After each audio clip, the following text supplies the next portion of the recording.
Share మార్కెట్లో విజయం సాధించాలన్నారా? విజయవాడలోని విఎల్ ట్రేడింగ్ ఇన్స్టిట్యూట్తో ట్రేడింగ్ను ప్రొఫెషనల్గా నేర్చుకోండి. Online and offline classes available. Admissions open now.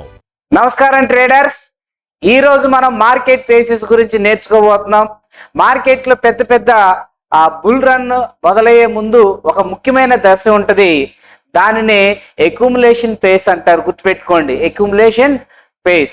దాన్నే ఏమంటారు? Accumulation phase. ఈ దశలో smart money and institutions and big players నిశ్శబ్దంగా కొనుగోలు చేస్తూ ఉంటారు. ఈ సమయంలో మార్కెట్ ఎక్కువగా సైడ్ వేస్ గా మీకు కనపడతా ఉంటుంది. అండ్ రిటైల్ ట్రేడర్స్ కి ఇది బోరింగ్ గా కనిపిస్తుంది, కానీ అసలు పెద్ద సంపద ఈ దశలోనే సృష్టించబడుతుంది అనేది మనం అర్థం చేసుకోవాలా. ఎప్పుడైతే మీకు సైడ్ వేస్ కనపడుతుందో, నిజం చెప్పాలంటే ఈ సైడ్ వేస్ ఎప్పుడైతే కనపడుతుందో మనకు అక్కడ మీకు బిగ్ ప్లేయర్స్ వస్తున్నారన్న విషయం మీరు అర్థం చేసుకోండి. ఓకే, అసలు పెద్ద సంపద అనేది ఈ దశలోనే సృష్టించబడుతుంది. ఎందుకంటే స్మార్ట్ మనీ భవిష్యత్తులో పెద్ద మూవ్ వస్తుందని ముందుగానే తెలుసుకొని పొజిషన్ బిల్డ్ చేస్తూ ఉంటారు. గుర్తుపెట్టుకోండి. అండ్ నెక్స్ట్ వచ్చేసరికి మార్కెట్ పేస్. మార్కెట్ పేస్, ఈ మార్కెట్ పేస్ అంటే ఏం లేదు. ఈ మార్కెట్ పేస్ లో వచ్చేసరికి మార్కెట్ పేస్ ఇది ఏం చేస్తుంది అంటే, అక్యుములేషన్ పూర్తయిన తర్వాత మార్కెట్ పేస్ లోకి మనం ప్రవేశిస్తాం. ఇది బుల్ మార్కెట్ లో అత్యంత శక్తివంతమైన దశ. అండ్ డిమాండ్ పెరుగుతుంది, ప్రైస్ హై పెరుగుతుంది, అండ్ హైయర్ లోస్ చేస్తూ పైకి వెళ్తుంది. మీరు హైయర్ హైస్ అండ్ అన్ని కూడా మీరు ఏదైతే మీకు ఇక్కడ చూపించానో ఇక్కడ హైయర్ హైస్ ఫామ్ అవుతుంది. మనకి ఇక్కడ హైయర్ హైస్ లోయర్ లోస్ ఇవన్నీ కూడా మీకు ప్రాబ్లం లేకుండా ఒక మ్యాప్ కనపడుతుంది కదా. సో మీడియం గా పాజిటివ్ న్యూస్ చూపించడం ప్రారంభిస్తుంది.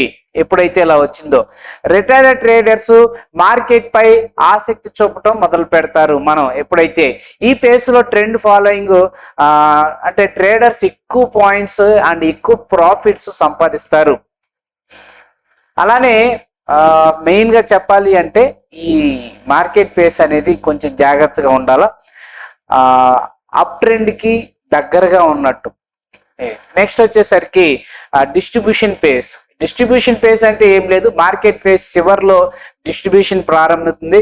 అంటే ఏం లేదు, ఈ సమయంలో స్మార్ట్ మనీ తమ హోల్డింగ్ ని నెమ్మదిగా అమ్మడం ప్రారంభిస్తారు. ఎప్పుడైతే రిటైల్ ట్రేడర్స్ మాత్రమే మార్కెట్ ఇంకా పెరుగుతుందని భావించి కొనుగోలు చేస్తారో, చార్ట్ లో మీకు సైడ్ వేస్ కనపడుతుంది చూడండి. మీకు నీట్ గా సైడ్ వేస్ అనేది మీకు నీట్ గా కనపడుతుంది చూడండి. అవునా? సైడ్ వేస్ కనపడుతున్నాయా లేదా మీకు? ఇట్లా అంటే అప్ ట్రెండ్ వచ్చిన తర్వాత సైడ్ వేస్ ఎప్పుడైతే వస్తుందో అక్కడ ప్రైస్ కొత్తగా హై చేస్తుంది, కానీ మూమెంట్ అని తగ్గిపోతుందండి. ఇది చాలా ప్రమాదకరమైన దశ. ఎందుకంటే చాలా మంది రిటైల్ ట్రేడర్స్ ఇక్కడే చిక్కుకుంటారు, మనలాంటి వాళ్ళందరూ కూడా. అండ్ మార్కెట్ ఫేస్ అని వచ్చేసరికి మీరు చూసారు ఆల్రెడీ. నెక్స్ట్ వచ్చేసరికి మార్కెట్ డౌన్ ఫేస్ అంటారండి. మార్కెట్ డౌన్ ఫేస్ అంటే ఇది డిస్ట్రిబ్యూషన్ పూర్తయిన తర్వాత మార్కెట్ డౌన్ ఫేస్ అనేది మొదలవుతుంది. ఎప్పుడైతే సైడ్ వేస్ చూసామో అక్కడి నుంచి మళ్ళీ డౌన్ ట్రెండ్ అనేది మొదలవుతుంది. ఇది బేర్ మార్కెట్ ఫేస్ అంటారు. సప్లై ఎక్కువ అవుతుంది అండ్ డిమాండ్ తగ్గిపోతుంది. సప్లై ఎక్కువ అయిపోయింది, డిమాండ్ అంటే కొనేవాళ్ళు ఎక్కువైపోయారు కాబట్టి డిమాండ్ తగ్గిపోతుంది. ప్రైస్ లోయర్ హైస్ మరియు లోయర్ లోస్ చేస్తూ కిందకి వస్తుందండి. అండ్ నెగిటివ్ న్యూస్ పెరుగుతుంది అండ్ పానిక్ సెల్లింగ్ ప్రారంభమవుతుంది. ఎప్పుడైతే నెగిటివ్ న్యూస్ దాని మీద పెరుగుతుందో ఆటోమేటిక్ గా పానిక్ సెల్లింగ్ అనేది ప్రారంభమవుతుంది. చాలా మంది ఇన్వెస్టర్స్ లాస్ లో ఎగ్జిట్ అవుతారు. ఈ సమయంలో స్మార్ట్ మనీ మార్కెట్ ని జాగ్రత్తగా అబ్జర్వ్ చేస్తుంది. గుర్తుపెట్టుకోండి, స్మార్ట్ మనీ కాన్సెప్ట్ అనేది మనం చూసినట్లయితే మనకి స్మార్ట్ మనీ కాన్సెప్ట్ దీని తర్వాత ఏంటి అనేది ఒకసారి చూద్దాం. స్మార్ట్ మనీ అంటే ఎవరు?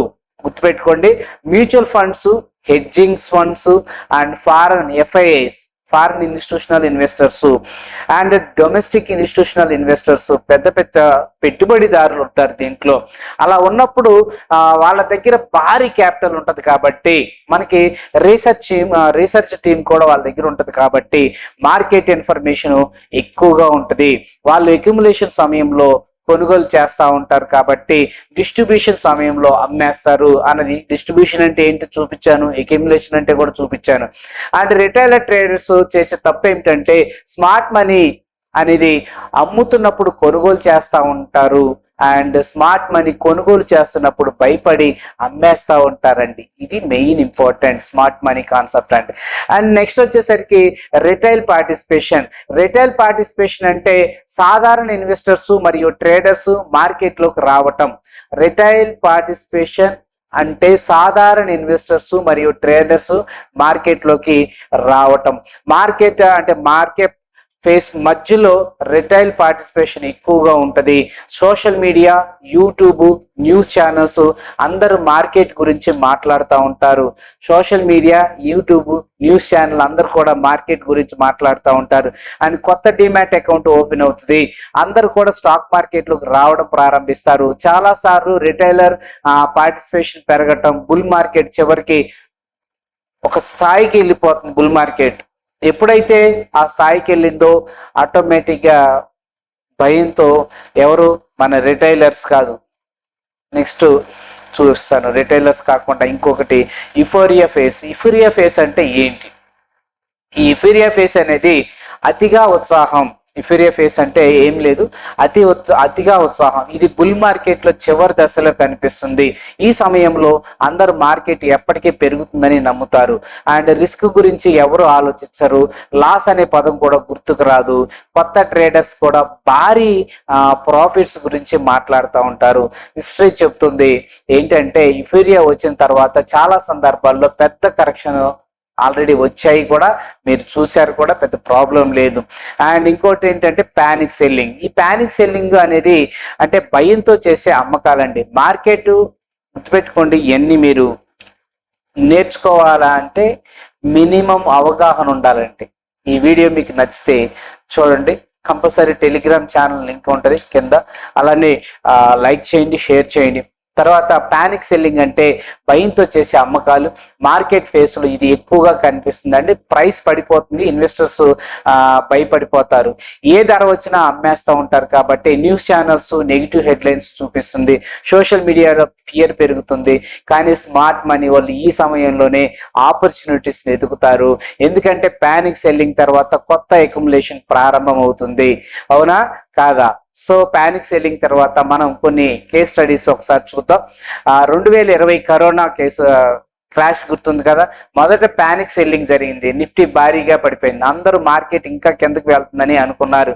కానీ ఆ ఇన్స్టిట్యూషనల్ ఎవరైతే ఉన్నారో అక్యుములేషన్ ప్రారంభించారు. తర్వాత మార్కెట్ ఫేస్ ఆటోమేటిక్గా వచ్చేసిందండి. మీరు చూసినట్లయితే మీరు అండ్ ఇక్కడ అక్యుములేషన్ ఫేస్ ఎక్కడ జరిగింది అంటే మీరు అబ్జర్వ్ చేస్తే ఇక్కడ మార్కెట్ పడటం ఒక ఎత్తు, పడిన తర్వాత మళ్ళీ లేపేది చాలా చాలా ఇంపార్టెంట్. ఎక్కడ పడిపోతుంది, ఎక్కడ ఆగిపోతుంది అనేది మనం గమనించాలా. అది వచ్చినప్పుడే మనకి చాలా చాలా బెనిఫిట్ ఉంటుందండి. నిఫ్టీ చరిత్రలోనే అత్యంత వేగంగా రికవరీ వచ్చింది ఇక్కడ కరోనాలో. ఈ ఎగ్జాంపుల్ ద్వారా మార్కెట్ ఫేస్ ఎంత ముఖ్యమో మీకు అర్థమవుతుంది కదా. అండ్ మీరు చేయాల్సిన పని ఏంటి? ఇప్పుడు చిన్న క్వశ్చన్ ఒకటి అడుగుతా. స్మార్ట్ మనీ ఎక్కువగా ఏ ఫేస్ లో కొనుగోలు చేస్తుంది? సమాధానం కామెంట్ రూపంలో తెలియచేయండి. రెండో క్వశ్చన్, రిటైలర్ ట్రేడర్స్ ఎక్కువగా ఏ ఫేస్ లో ఎంట్రీ తీసుకుంటారు? దీన్ని కూడా గుర్తుపెట్టుకోండి. రిటైల్ ట్రేడర్స్ ఎక్కువగా ఏ ఫేస్ లో ఎంట్రీ తీసుకుంటారు అనేది కూడా మీరు కామెంట్ రూపంలో తెలియజేయండి. అలానే ప్యానిక్ సెల్లింగ్ ఎక్కువగా ఎప్పుడు జరుగుతుంది అనేది కూడా కింద కామెంట్ రూపంలో తెలియజేయండి. అలానే నెక్స్ట్ మీరు చేయవలసింది ఏంటంటే ట్రేడింగ్ వ్యూలో నిఫ్టీ చార్ట్ ఓపెన్ చేయండి. గత 2 సంవత్సరాలు లేదా 3 సంవత్సరాల చార్ట్ కాదు, కనీసం 5 సంవత్సరాల చార్ట్ని అబ్జర్వ్ చేస్తే మీకు ఈ accumulation face, market face, distribution face, market down areas గుర్తించవచ్చు.